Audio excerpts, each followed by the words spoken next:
India TV YouTube channel को subscribe करें और बेल आइकन दबाएं। नमस्कार, मैं हूं अमित पालित और इस वक्त की बड़ी खबर है गुजरात से। और बड़ी ब्रेकिंग न्यूज क्या है? भूपेंद्र पटेल कैबिनेट का विस्तार 2 बजे के बाद हो सकता है और खबर है कि रूपानी मंत्रिमंडल के सभी चेहरे बदले जाएंगे, यानी कि 22 जो मिनिस्टर्स हैं पूरी तरह बदल दिए जाएंगे। यानी कि एक नई सरकार नए मुख्यमंत्री के साथ नजर आएंगी, नए चेहरों को मौका दिया जाएगा। तो यह बहुत बड़ी खबर है कि गुजरात में पूरे मंत्रिमंडल को ही बदल दिया जाएगा। तो पहले मुख्यमंत्री बदले गए, उसके बाद अब तमाम जो मंत्री हैं उनकी जगह नए चेहरे नजर आएंगे। तो ये बड़ा संदेश भी है और साथ ही साथ एक बड़ी खबर यह है कि आखिरकार मुख्यमंत्री के साथ साथ सभी मंत्रियों को क्यों बदला जा रहा है, यह भी हम जानने की कोशिश करेंगे कि आखिर वो कौन से नए चेहरे हैं जिनको मौका मिल सकता है। वैसे आपको बता दें कि जितने भी एमएलएज हैं सभी को कहा गया है कि वो गांधीनगर में मौजूद रहें।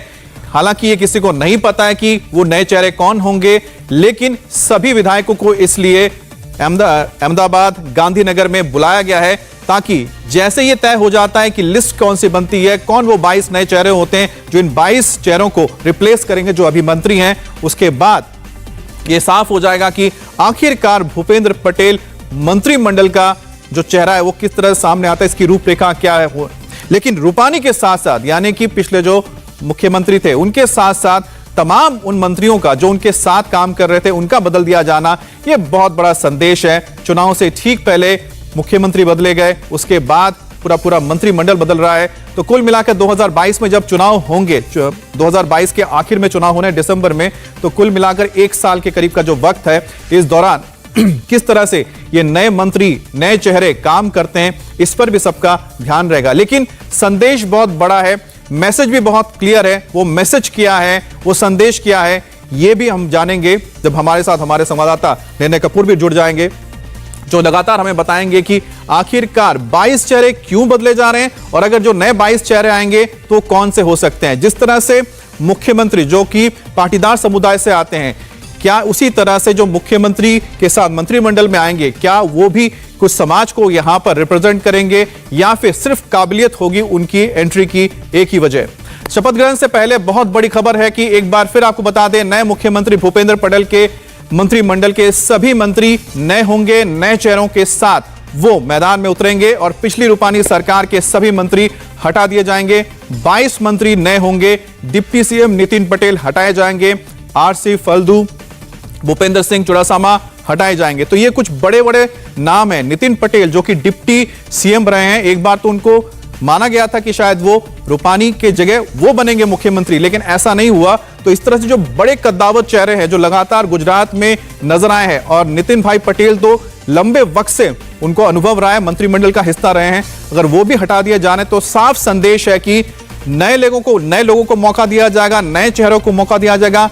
क्या इसमें जो युवा चेहरे उनको लाया जाएगा?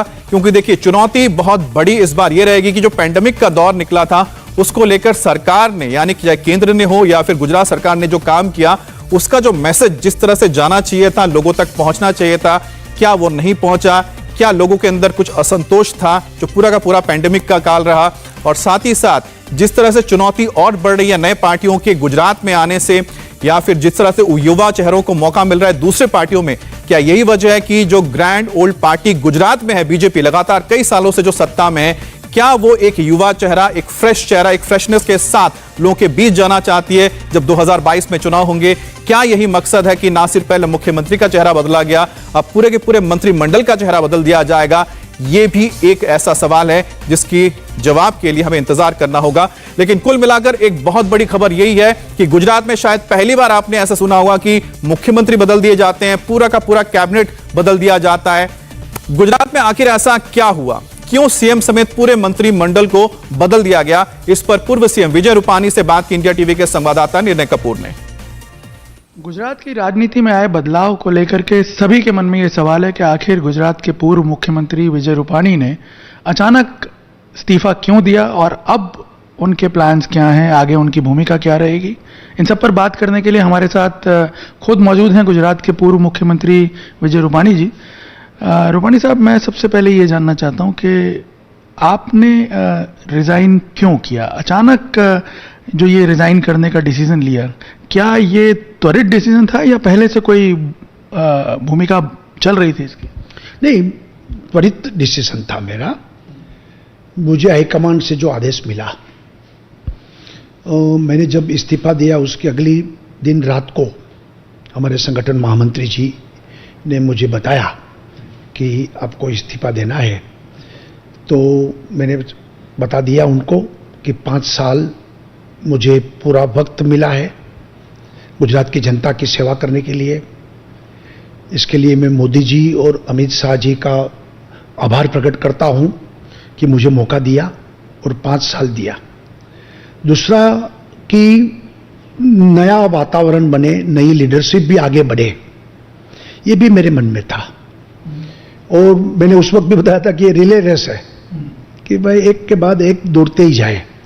पहले जिस तरीके से केशुभाई, नरेंद्र भाई, आनंदीबेन ने काम किया, मैंने किया, अब भूपेंद्र भाई करेंगे।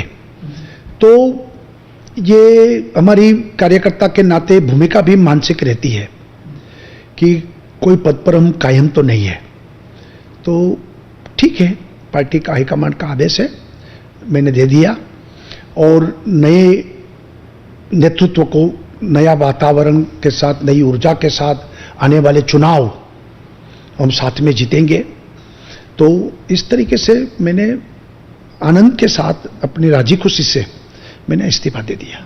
मैं एक चीज़ आपसे फिर भी पूछना चाहूँगा विजय भाई, आप हमने देखा जब इस्तीफा देने गए तब भी बहुत सहज लग रहे थे, बहुत सहज भाव से आपने अपनी बात भी रखी। आज भी आप, हम देख रहे हैं, काफ़ी रिलैक्स लग रहे हैं। लेकिन क्या ये डिसीजन इतना ही ईजी था आपके लिए भी लेना? मेरे लिए तो इजी ही था, क्योंकि हम सब कार्यकर्ता सत्ता के लिए काम नहीं करते। और मैं तो 1973-4 से एक्टिव हूं। नवनिर्माण आंदोलन हो, छात्र संघर्षी जयप्रकाश नारायण के साथ संपूर्ण क्रांति से, राष्ट्रीय स्वयंसेवक संघ के स्वयंसेवक के नाते से, भारतीय जनता पार्टी के कार्यकर्ता के नाते, कि भाई राष्ट्र पुनर्निर्माण और राष्ट्रवाद के रंग से रंगे हुए हम सब कार्यकर्ता हैं। सत्ता हमारे लिए एक साधन है, सत्ता ही सर्वस्व नहीं है।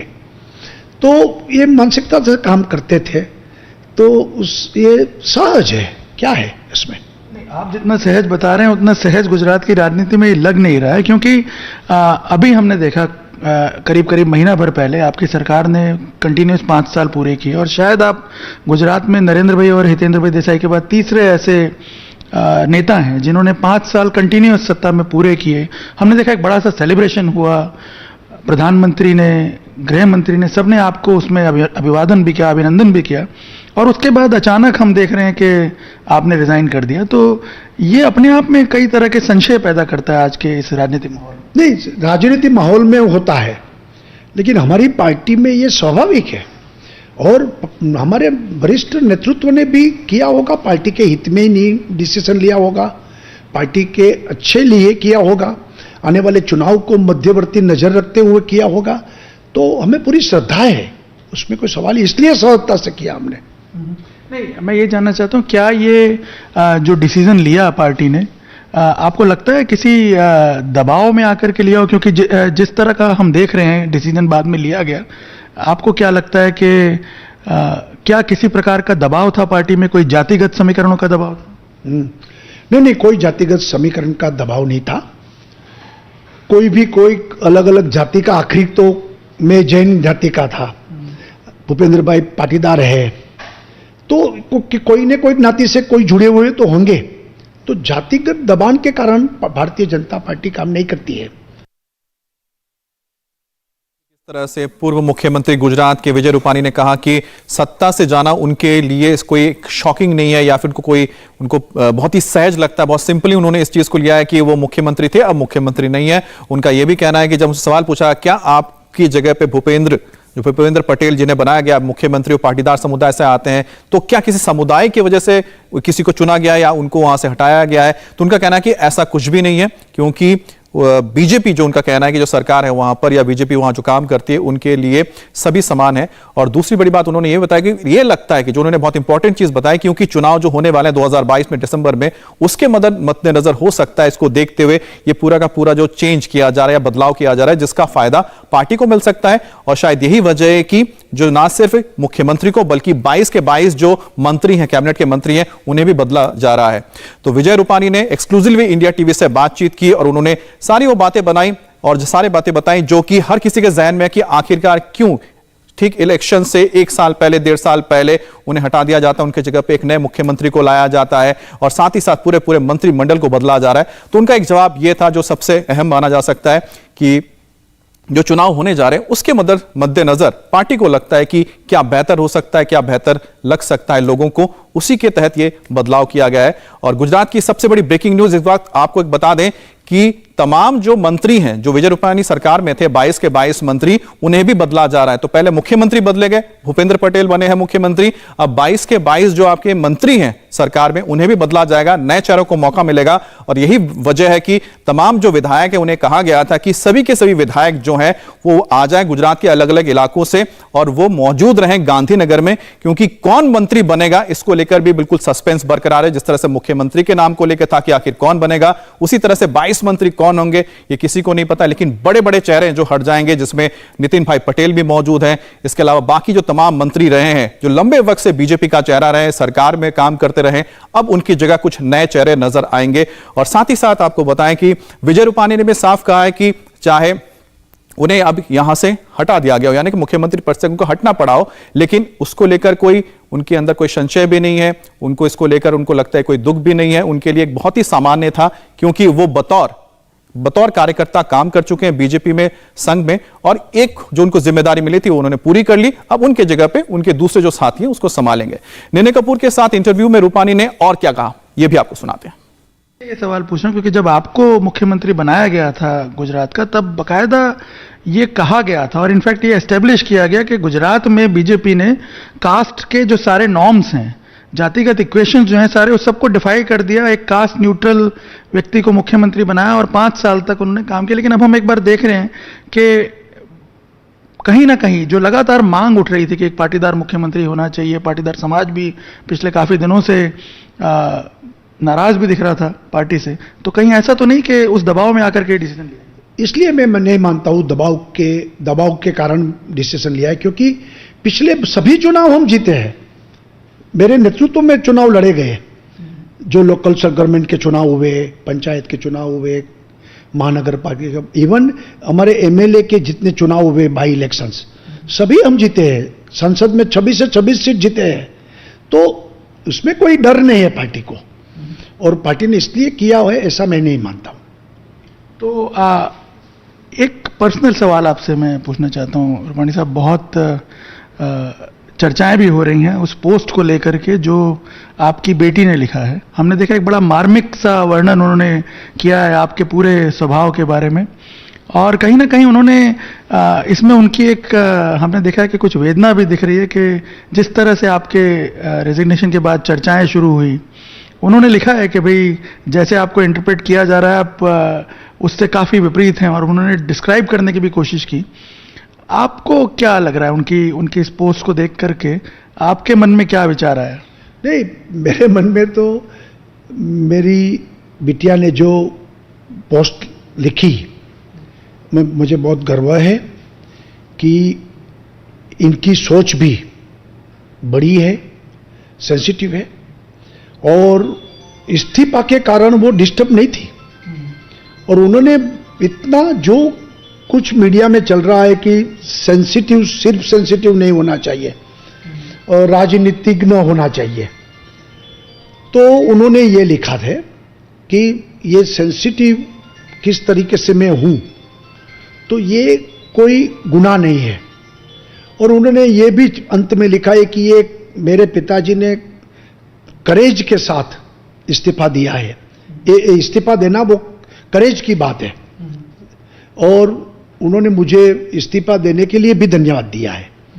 तो ये सारी भावनाएं उनमें लिखी हुई है, और आज भी मुझे मेरी बेटी पर गर्व है कि उन्होंने अच्छी तरह से एक हाइट पर ये लिखा है। नहीं, कहीं ना कहीं ऐसा लग रहा था कि वो ये कहना चाह रही थी कि उनका स्वभाव, आपका व्यक्तित्व जो है बहुत सरल है, और ऐसी चर्चाएं हम भी सुन रहे हैं कि बहुत सरल स्वभाव है, शायद इसका खामियाजा भुगतना पड़ा। नहीं, वो उसने इसलिए लिखा है कि ये होना राजनीतिज्ञों में, राजनेताओं में ये स्वभाव होना क्या गलत है, ऐसा लिखा है उन्होंने। तो ये बात जरूरी है कि भाई आफ्टर ऑल व्यक्ति को संवेदनशील होना ही चाहिए। कोई व्यक्ति जो संवेदनशील नहीं है तो व्यक्ति ही नहीं है वो। आप कैसे देख रहे हैं अपने इन 5 साल के कार्यकाल को? हमने देखा कि कोविड की अगर हम बात करें, कोविड की सिचुएशन की, तो पूरे देश में कमोबेश एक ही जैसी परिस्थिति थी। अगर उसको हम साइड में भी रख दें, ओवरऑल आप कैसे देख रहे हैं? मैं 5 साल में मैंने काम करने में बहुत मजा आया, क्योंकि एक टीम बनते हुए सभी हमारे 112 एमएलए, हमारा मंत्रिमंडल और पार्टी का भी सभी कार्यकर्ता, पार्टी के सभी ऑफिस बेरर, हम सब ने साथ मिलकर टीम गुजरात के नाते काम किया। बहुत सारी योजनाएं की, बहुत सारे कार्यक्रम किए, और जो कुदरती आपदा, नैसर्गिक आपदा जो आई, जैसे कोरोना का पीरियड, ये जो साइक्लोन का पीरियड, बाढ़ का पीरियड, तभी भी सब लोग साथ मिलकर जो काम किया, जनता की सेवा की। और गुजरात, नरेंद्र भाई ने जो विकास यात्रा चालू की, आज मैं दावे के साथ कह सकता हूं वो यात्रा को हमने आगे बढ़ाई है, और बेस्ट इन्वेस्टमेंट डेस्टिनेशन गुजरात बना है, और गुजरात काफी उभर कर आया है। तो ये मौका मिला और काम करने के लिए सौभाग्य भी प्राप्त हुआ, और 5 साल काफी बड़ा पीरियड है और अच्छा काम किया है, इसके लिए संतोष है। एक सवाल जरा सा हटके मैं पूछना चाहता हूं। जब आपने रिजाइन किया, अभी उसी के दूसरे दिन हमने देखा नितिन गडकरी जी का एक स्टेटमेंट जो सोशल मीडिया पे काफी चल रहा है, जिसमें वो बता रहे हैं कि भाई हर कोई दुखी है, एमएलए मंत्री नहीं बन पाया इसलिए दुखी है, मंत्री मुख्यमंत्री नहीं बन पाया इसलिए दुखी है, मुख्यमंत्री को ये चिंता है कि वो कब तक रहेगा। तो क्या लगता है वो राजनीति में जो ये अनसर्टेनिटी आ रही है उसकी तरफ हिंट करने की कोशिश कर रहे हैं? नहीं, मैं ऐसा तो नहीं। नितिन गडकरी जी ने जो स्टेटमेंट किया है उससे ट्विस्ट करते हुए ये छपा होगा, ऐसा मैं मानता हूं। मैं डीप में नहीं गया हूं। हम देख रहे हैं जिस तरह से आप सहज हैं, लेकिन बाकी जो मंत्री हैं, नेता हैं, उनके रिएक्शंस बहुत अलग आ रहे हैं। खासतौर पे मैं नितिन भाई पटेल जो डिप्टी सीएम थे, उनके जो तुरंत जो रिएक्शंस आए उसको देख के बात करना चाहता हूँ। वो उस दिन गवर्नर से मिलने भी नहीं आए जब मुख्यमंत्री अपना दावा पेश करने गए, वो महसाना चले गए। बाद में वहाँ उनके कुछ ऐसे स्टेटमेंट आए जिसमें उनकी नाराजगी दिख रही थी। आप क्या मान रहे हैं, क्या सब कुछ ठीक है या कहीं कोई रंज है अभी लोग? नहीं, सब कुछ ठीक है। नितिन भाई भी उस दिन स्वस्थ थे, और महसाना में पहले से उनका कार्यक्रम था, इसलिए वो गए थे। इसलिए गवर्नर जी के हम नेता को प्रस्तुत करने के लिए गए थे, तब वो आ नहीं सके। और मैं मानता हूं कि नितिन भाई भी बहुत पुराने कार्यकर्ता है, और कोई रिएक्शन नितिन भाई के मन में भी नहीं है। तो कोई नाराजगी नहीं है विजय रूपानी को, और ना ही उनको कोई भी दुख है। वो बहुत ही सामान्य और उनको लगता है कि बहुत ही सहज हैं जो भी उनके साथ हुआ है। लेकिन एक बड़ी बात उन्होंने जो कही है कि पाटीदार नाराज नहीं है, और पाटीदार की जो नाराजगी की वजह से कि उनको हटाया गया हो, उनको पद छोड़ना पड़ा, ऐसा नहीं है। और बात भी सही है, क्योंकि उसके बाद जितने इलेक्शंस हुए हैं, जो पाटीदार अगर नाराज होते तो बीजेपी को ना 2019 में इतनी सीटें मिलती, और ना ही उसके बाद जो बाई इलेक्शन हुए या फिर 2018 में जो इलेक्शंस हुए थे, उस दौरान में भी जो साउथ गुजरात है, जहां पर कि सूरत जो पड़ता है, वहां पर भी अच्छी खासी पाटीदारों की तादाद है, लेकिन वहां पर बीजेपी ने जीत हासिल की थी। रुकेंगे एक ब्रेक के लिए, और ब्रेक के बाद इसी बड़ी खबर पर लौटेंगे। गुजरात से बड़ी खबर आ रही है। नमस्ते, मैं हूं मीनाक्षी जोशी। वीडियो और खबरों से अपडेट रहने के लिए India TV YouTube channel subscribe करें, बेल आइकन दबाना ना भूलें। जुड़े रहें इंडिया टीवी के साथ।